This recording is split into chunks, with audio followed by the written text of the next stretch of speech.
ngasi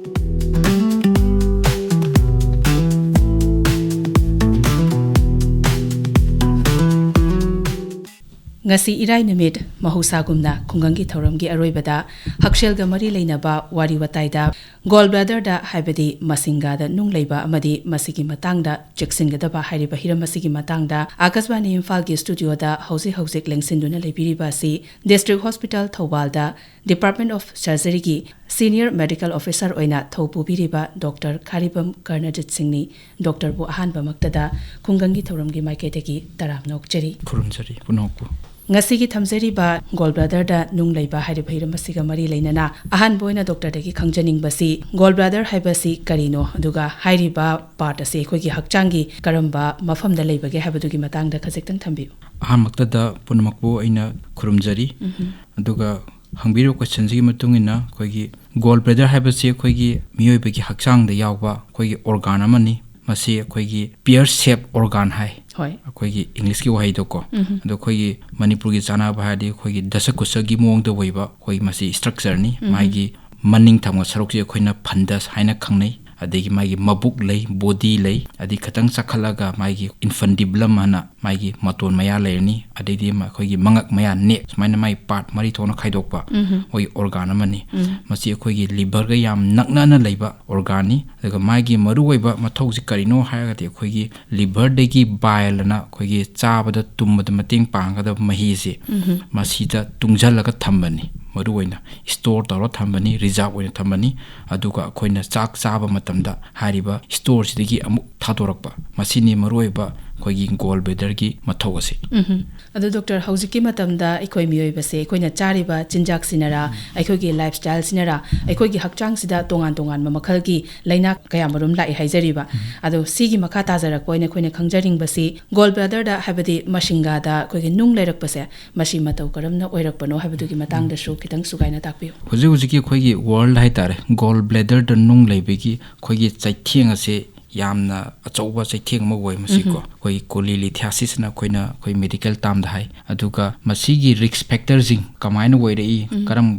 group tane hene yamna koi chance wang bagi na nainaba tamda sari tawta da mai risk factor khara lei maruin number 1 da moin leib koi female head koi gi isona sembirakba koi gi mioi bagi koi female singje masi koi risk factor ama woi number 1 da masi kari gino na sum koina ga tawraga di mai koi hormone nupi da yawo hormone koi estrogen adigi progesterone gana hormone khara leiri masi gi hormone jingsina koi gi ngasai gi koi Gall Bladder je mai gi thamiba mahi do haidoko matam chana haidoko walhanba contract to walhanba traga magi mortality hai koina si handahanba hormone anisi aso factor yawi marama sina maram weragane koigi nupi sing leire plus koigi pregnant weri matam da jo koigi Gall son case kya thengnariba adagi koigi oral contraceptive pill OCP maroina estrogen yawa singumba chabdasu heli adagi khoigi masa chawba noiba obesity ko khoigi maigi BMI ji yam wang leiba sigumba ju maigi factor mani makha tarakpada khoigi igi oiba anaba jing maroina khoigi hemolytic anemia sickle cell anemia gana lei hariba igi anaba leiba jing deju masigi gallstone gi risk dum wangi adagi khoigi cholesterol chang wangba hyperlipidemia haitari ko mokhoiji su factor mani adegi makata na yam koina phamung de hiptuna leiba bed ridden patient hai ko adegi hida koigi chaba ngamda badegi TPN gana koigi dum hida kapaga leiba kangu mokhoije ju factor mani mokhoije na karigino hakana koigi saigi chakhauda saigi chaga chinja ke taraktrabni na saigi koigi Gall Bladder gi oiba mahi do bile se moina haidok ngamdaba dum tungjala lesion gi badegi chasi factor mani adagi khoigi chinjak ta muk lagana maroina khoigi fat yam wangba pot chaba ko high fatty food chaba masi factor mani huji yamna common hoina mayam pamna janari adagi khoigi low fiber diet chaba ko agi uhai chang chaba khandaba maramdi vitamin C je yamna maru oiba ama yawe khoigi magi nung je kamaina oirei haibigi magi mai step sida vitamin C jina saiki khoi cholesterol legi nungje ohendana ba sinbada achau mateng pangi adana vitamin C je wat bajina masana nung phom pui sang je wangi ade khoi genetic ke factor je leitabra je lei 25% di khoi study moi article singda do mai ki genetic mai pair khra lei aduga mari leinai haidan su dum atmaina thamgi hait khoi gall bladder da nung leiba se masima gi makhal ga leibra makhal ga leiraga de adugi matang da su kari kari no habadu ge su khitang thambe hoi masai haijage khoina charauna khoina jiu je khoi gi neinari je khoi gi gall bladder leiba nung je charauna makhal je ahum ni yam broad oina khaidok podok amana cholesterol stone hai ko cholesterol na hen yam chang ni yaw stone cholesterol stone hai bam leire adagi amana khoina si mix stone hai adagi ahum su suna khoina pigment stone smaina makhal ahum ni cholesterol stone je masi ayamba khoi gi western world na hena yamna phangi maje khoi gi yamna moi gi khaitara yamna refined sugar adagi yamna rich fatty food yam sina jaga je cholesterol do induce tawani haina aduga makha ta abada khoi gi pigment stone haibam leire pigment stone haisina khoi gi sai gi nung je ma je khoi kana tawani machu ji muba murga leibu ko degi mana brown machu changba si pigment stone kowi masi gi ji je maruina khoi gi amu makhal gi stone jina mo khoi gi e gi waiba anaba leiba jingda thengnai khoi hemolytic anemia sickle cell anemia ga hariba thalassemia ga hariba sigumba group ta khoi e je kaida bai tare e je kaida ba mangda ba degi adugi mogi deposit bilirubin ga na pigment khra leri moijina deposit tawraga wolak pa nung ni moije na moije muchu je muchu mun ga thengnai khoina operate taw matam do ko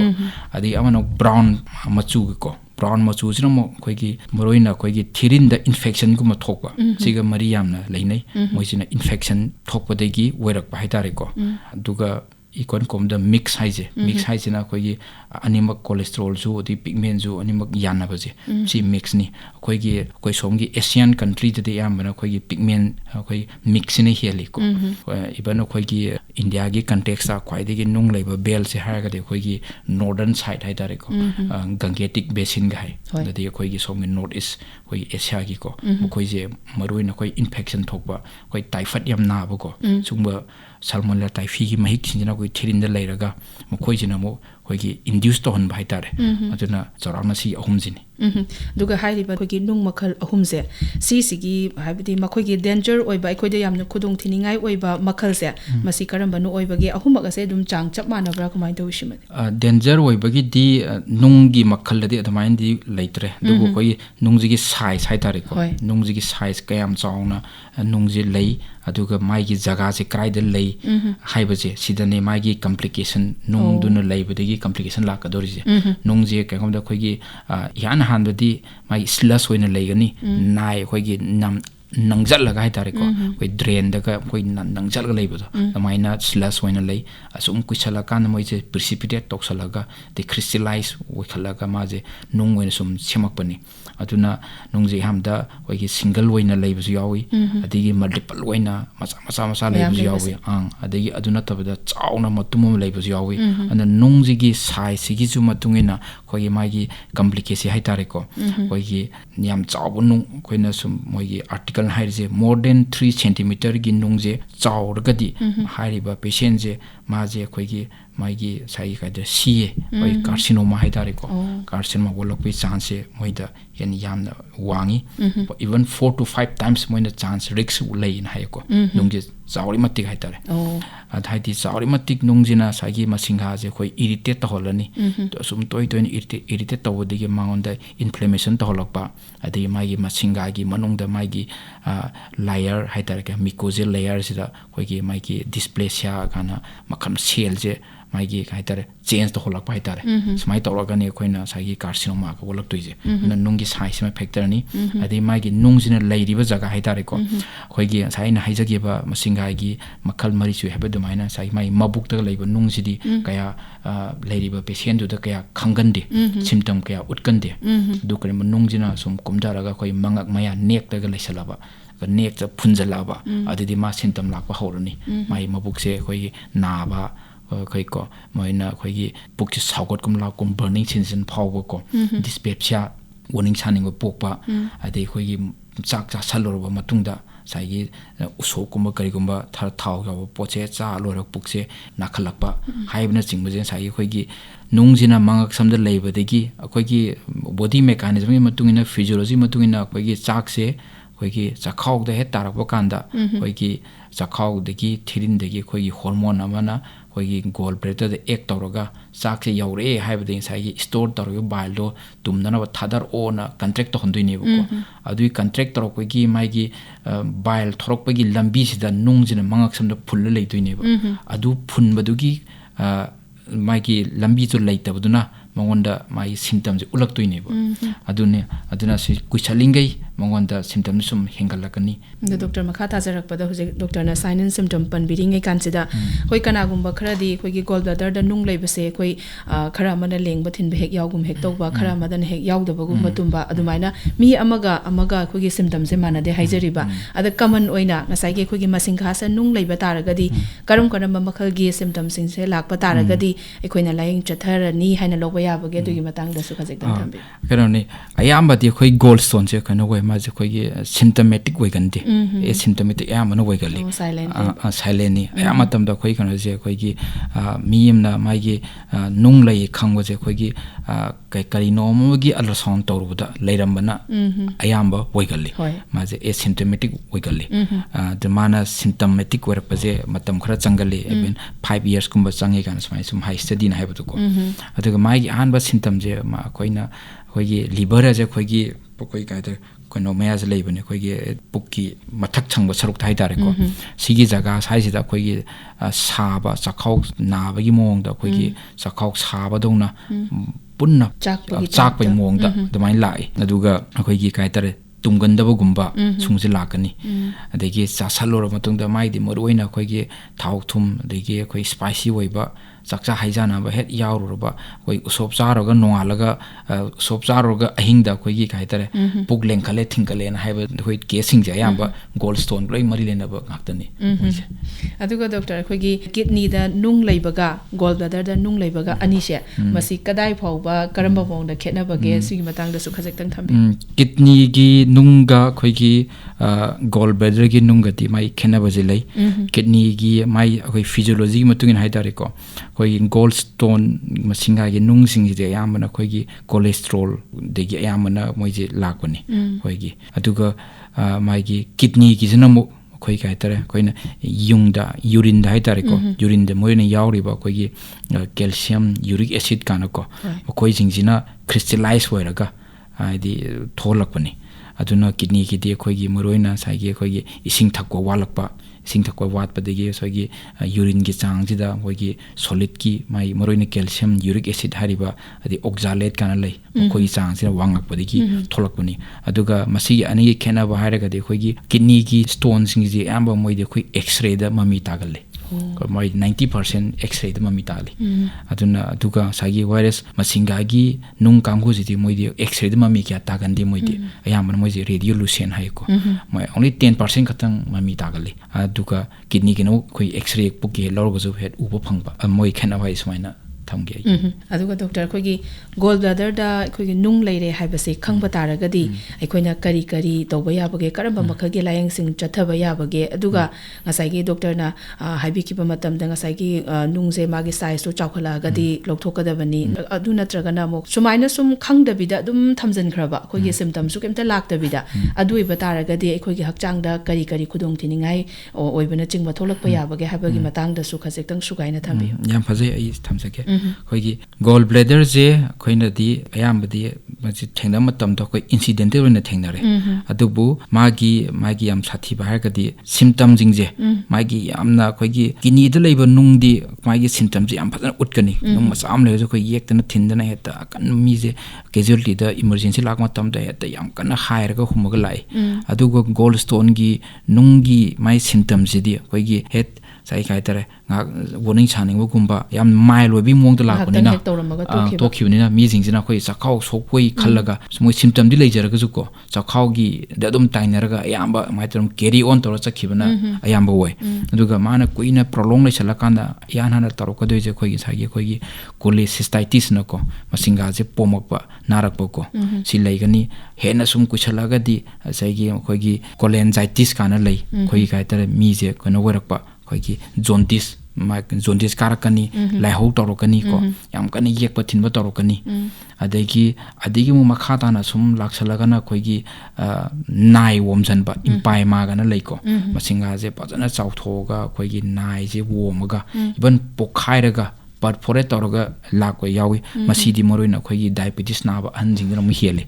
diabetes na ba mi jing na waina ayam moide khoi gi mabuk ye haraka la kanda sa gi masinga pokhairaga leramba si moide ayam thengnai ade khoi sai khoi impaima haijina khoi gi nai womaga lakpa jini ko adegi sigi hariba kano jingje sum makha tara agadi sai yo kai tare khoi gi kano je khoi gi carcinoma haibam leibu ko mayam na huji yamna kinari je ko masinga gi carcinoma je ma ji gi chance khoi gi kai tare sahi 60 gi mathak hai tare ko 55 gi mathak nung di kuina leiraba adugumagi patient jingjana nung leire lakuma tamjida mokhoi nung ji size ne yam chauna ga leiba adagi hongba lakwa je mongon di kanoi lakani khoi gi na ba khotpa na tabu ko pukchi da bai ba da matumo thengnei gana smaina ga lai ma di ko khoi gi nikya nagandi ma di nai khole kemba hairoi khoi ga tre pukchi da khoi gi matumo ma cheli kholi amukse phai amukse pai su thengnei gana hairakani ba ko aduna huji bakta khoi gi masinga gi carcinoma je mai gi survival hai khoi na tam da ko 5 years survival je ai hai be sungba carcinoma na ra ba miyamna sahi manga ngasidi sahi manga kaya mo hinga de khaje ma je below 19% ga hai ko yam severe wave de khoi gi less than 3% ga jo hai ana gb carcinoma je yamna keno ne morbidity mortality yam wangwa makhal gi anaba mani ko se aduga masi khoi gi mai gi labok thirju maje khoina khangakku matamda ayamba khoina detect to matamda heta maje khoigi sando omba matamda ayamba henda oigalli yama nauna ngantana thengna horagadi khoigi masinga pulap lokthokki bajina magi treatment je complete hoy adubu khara hena severe hoina thengnaragadi magi keno je treatment je khara why dum huji pakta dum ekhoi gi hakchang manung da yaurami ba ekhoi gi masigi masingkha se masi lokthokibada ekhoi da kari mata amang ba leitabra do kana gumba singna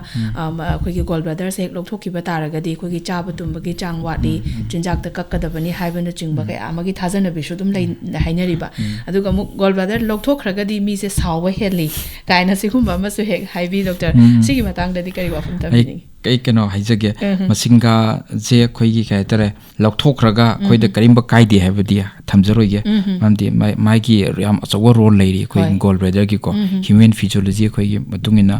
gall bladder ji gi mai role je sai khoi gi liver ri solaiba bile je tungjalaga chaba tumbada mana mateng boina ma achawa role ne haitare ko aduna masi lokthokkiba matamda khoi gi high individual the patient da mai khoi gi symptom khara khoi dum leigani thengnagani ko masi akoina post cholecystectomy syndrome na hai ko masi ayamba adum mi 5 to 30% ri dum ayamba thengnagani aduga kaita mai ki within 1 to 2 weeks kumko adadi dum recover tawje ayamba na recover tawje ko aduga mi khara dana masi khara mai gi matam je khara prolong tawba khara adjacent period haidare ko khara sang leiba mi ju lei ko adu masi maroina kamaina no hairagadi khoigi saigi hanati khoigi keno je chak chaba chakhau da chakche chasalaga yorani yorakanda saigi hakchanggi hormone khoi cholecystokinin gana lei masi jena khoi gall bladder sida mana inform tawruga chakche yore har kana saigi bile je muk mana muk thadorakuni regulate torakuni buko adubu saigi gall bladder je yaugdragadi sai reserve to laitre buko laitramna sai chak se yaw matamda sai bile flow je continuously laani flow je ko magi regulation do later roi bu ko like trabina sai khoi gi bile sida khoi gi bile salt na yauri khoi gi acid kara ko hair acid sina khoi thiring da khoi gi majina khoi irritant to holi du inflame to hon gani adu masina khoi kai da isa je khoi gi bloating to hon ba diarrhea gum ko indigestion adi kanam khra de khoi kai tare as khoi mi khra jum yawi khoi operation to loi ra matung da ju na ha nei da mai dum to ine ga ha ba yawi lei bu ko masin sai gi vomiting sensation gum lei gani bu ko hariba jingje se ayama khara thengnai haitare aduga doctor khogi gall bladder lokthokhraba matungse masida khogi chaba yaba yadaba habina chingba chinja kakpa khopra se leigadra kamai doshi masi maroina kano hai khogi sayen haijaga post cholestatic syndrome je mai 1 to 2 weeks mai leibani no ko sigi marak se de khoine yar inge khoi kai tare khogi diet je khogi fat je khara handa vai tare ko fatty food je khara yange handa biro aduga fiber gumba khara hengkar han vai tare ko fruits vegetable oina hangkar hanba adunga khogi hakchang jida khogi mai adjustment period ma pibi bhai dare ko adugi once mai gi adjustment period tu bulan khagadi khoina slowly add on tawraga ne adum hapchan bada adum kaisudi ayamana ni kaidi aduga doctor khogi lamdam sida haba tare khoi khunai sida khogi ahlaman singi thaini gi thajana bigi matungina khoida leiriba anaba se khogi hospital hek yogdabida doctor tana dabida khogi yumda hauriba bu oiro lekai da hobo bo mana masingna laying chathaba kaya amasu lei ko ada hairiba sida khogi gall bladder da nung leiba se khoi nung sigi oiba laying pathap sida khoina surgery tauba si nattabida tongan ba khogi mana masingna chingba laying ba su yai kaina su haibi masi kadai bhobugi changda chume haina logi doctor se masida ai mit amatang sinok jage khogi masinga da leiba nung jigi diko khogi ma je khogi khoina hojik medication khoi conservative management koi khoina ko hidak se khoina medicine thai thariba medicine jina khogi 100% aje nungji tummi habadi adudi khoi study se leite tumde aduga saigi mai kidney gi leiba nunga maga khenere je khoi kidney gi di mai size lei hariba size se si yogdraga di operation tawdraga ju khoina concept tawrga yengji gan haibo ko aje chendharakani tarakani nako kidney gi di chendharing gi ju phai mai khoi matam time khara ngai ba dum yai adubu gall bladder gi di once khoi maina leire je khangaga di ma di khoi gi taring gai khoi gi complication lei patient ko nungji chendharing gai mon de complication tholakani khoi operation tawudamak to oiro sagi magi amukta tawbu yadaba setting ani changak pagan layu ko magi masinga gi mari nungge chappaga leigragadi magi amuki operation de yadaba ga layu ko koi ERCP gana steps maina henia na patient de burden di wo ko and once my nungji lai na khangagadi adum koi gi manang nakpa hospital da any surgeon tana biro adu maga follow up to biro kai mana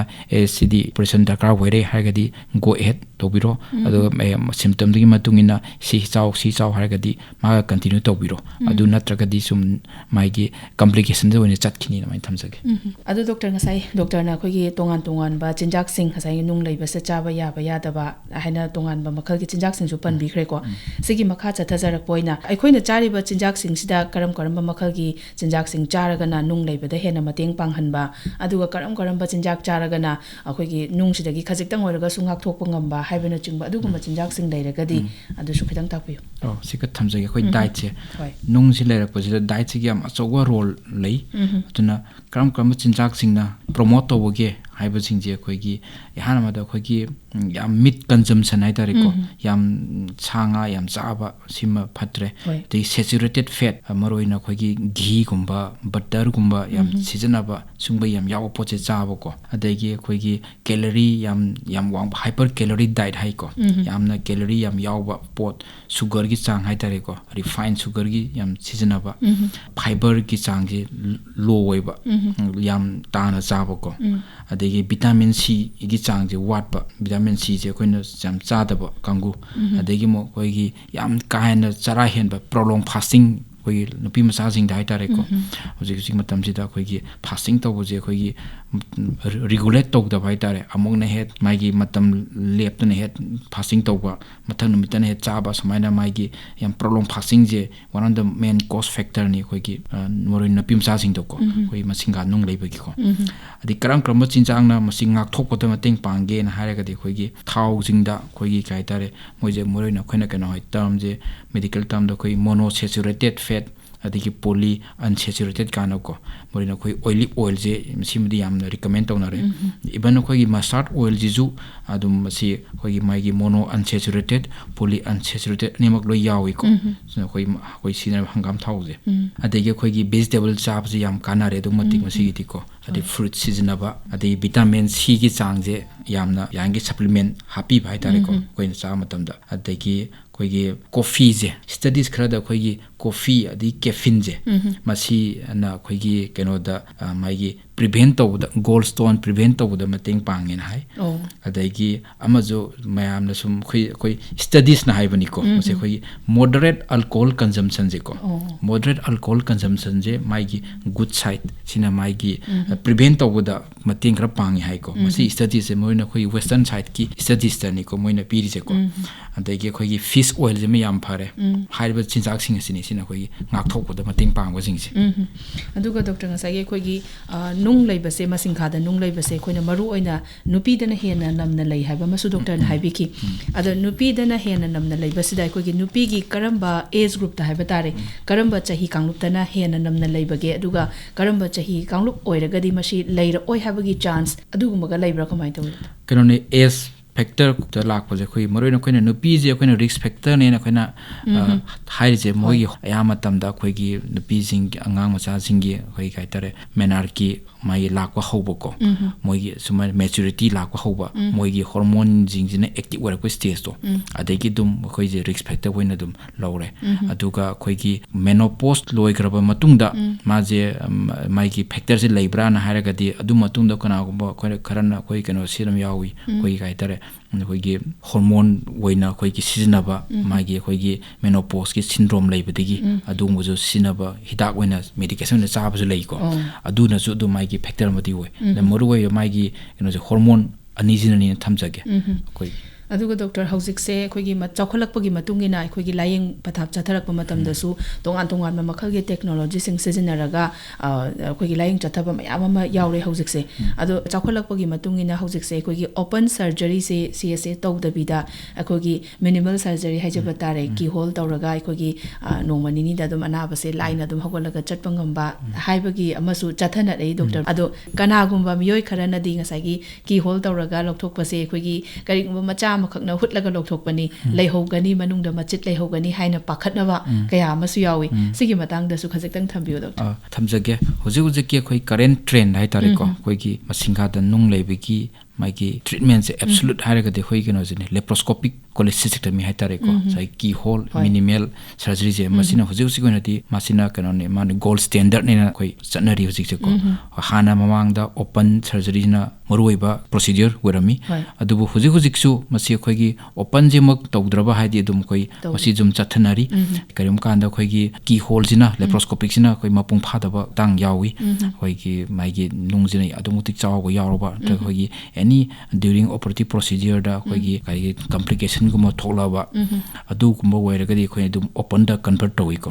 aduga essas hojiki waina khoi kai tare nung chit khoi nandhauba khotoba adugi waina di thoidokpa open ga adagi key hole ga khenaba kasu leite maigi dakar hoibadi goina chathabani aduna mayam na dum keimta nachungbidana key hole dum khong thangjin biu adubu tasing na sai operate tawringe manungda sai ge maigi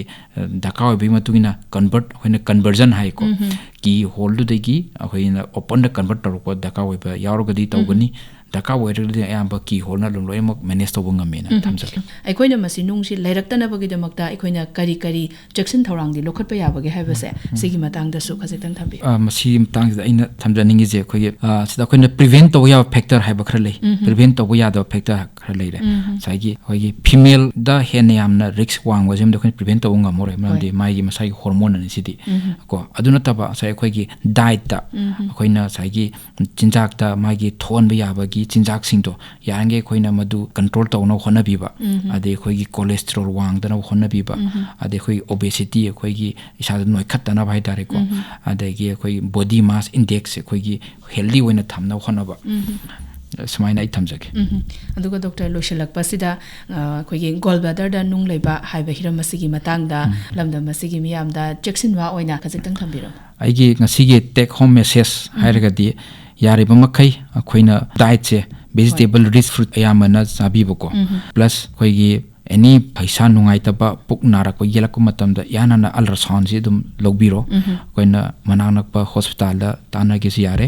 ultrasound hana logbiro kana ko machine tabida khoigi puk saugal ini na hairaga self medication tabo yam lei khoigi any pharmaceutical store mu changaga khoi jim chakhau gi thak jim chara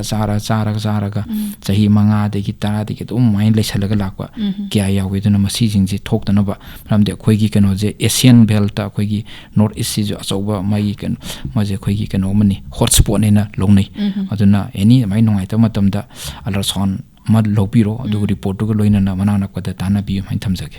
yam nungai sei ngasi irai numit Khunganggi Thouram gi aroibada mahausa gumna thamjaba hakshel ga mari leinaba wari watai da Gall Bladder da haibadi masingkha da Nung Leiba amadi masigi Jackson Thouram gi matang da Akashvani Imphal gi studio da lingsin bikiba District Hospital Thoubal da Department of Surgery gi Senior Medical Officer oina thopu biriba Dr. Kharibam Karnajit Singh bu Khunganggi Thouram gi maikai dagi amukka hana thagat pa phongdok cheri punako khuram jari